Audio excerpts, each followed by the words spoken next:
Daniel sa mga kinikili ang hottest young heartthrobs sa prime time. Alright, dito tayo ngayon sa location ng Princess and I. Talagang mga pinuntahan pa natin si Daniel. Daniel, thank you so much. Alam kong sobrang busy ka, pero pinaunlakan mo ang aming invitation. Nagkasalita ka, pero parang may naaalala akong mga boses. Ang mga huding mo, si Robin. Yan, nararamdaman mo bang pamilya ka? Opo. Nang bonggang-bongga? Opo. Talaga? In what way? Siguro. Gapo, shit. Napag-usapan mo natin yung bata ka. Yung bata ko, sobrang makulit ko.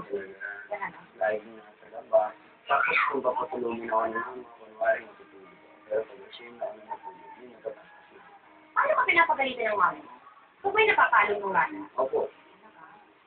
Pero doon na po. Opo. Ano namang klase kang anak? Siguro makulit na. Pero sumusunod. So, paano yun? Okay naman kayo na mami mo na gano'n? O makulit din siya? Alam ko makulit din ang mami mo eh. Makulit po si mama sobrang hindi sa akin ako tinumali. Ikaw ba pinapagalitan madalas ng daddy mo or mami mo? Si Papa po hindi naman. Saktong pagsasabihan mo. Pero sige. Kasi pag nagsalita na po si Papa, ayaw mo na magkaroon ng sunod ko eh.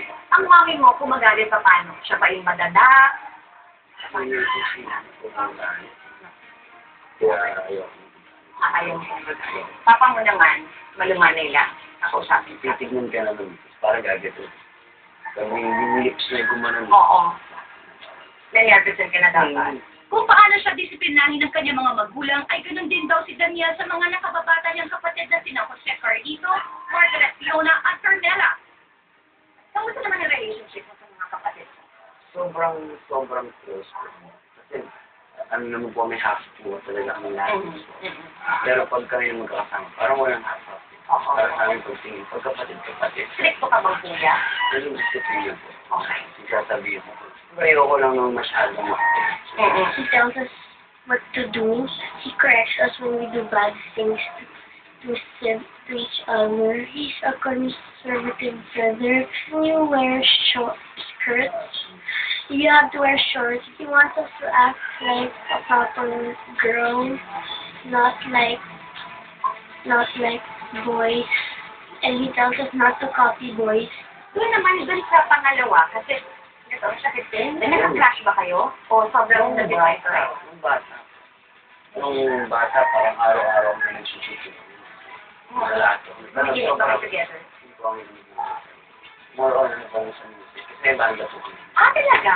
Ako, nung kapatid singer. Ay, I love it! Ang bonding siya. Okay. Ang ganda ng bonding nyo. Kaya nag-introduce kayo ng music. Kasi mami mo kumakanta. Singer din siya. Narinig ko din po pala kasi kayo namin yung mga ituro niya parang mga Linkin Park. So, mas nahilig ako sa rock na music. Sa father side, pang ilan ka? Second to the last. Second to the last. Ilan yun? 5. 5. Yes. Close ka rin sa kanila. Super.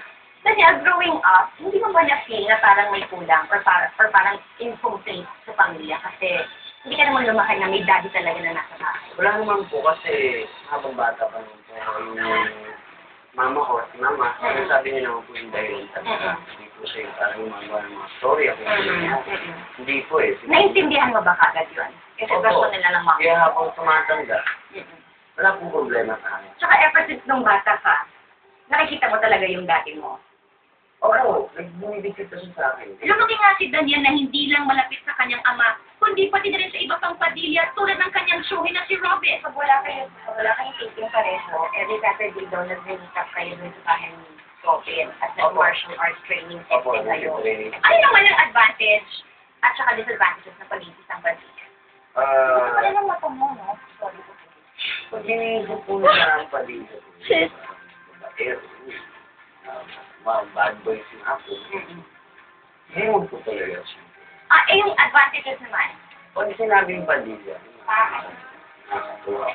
Auntie! Wala na, auntie! Nakatulito ka na dun kay Robin, Romel, Mason. Eh, Tito Vicky. Ano, auntie?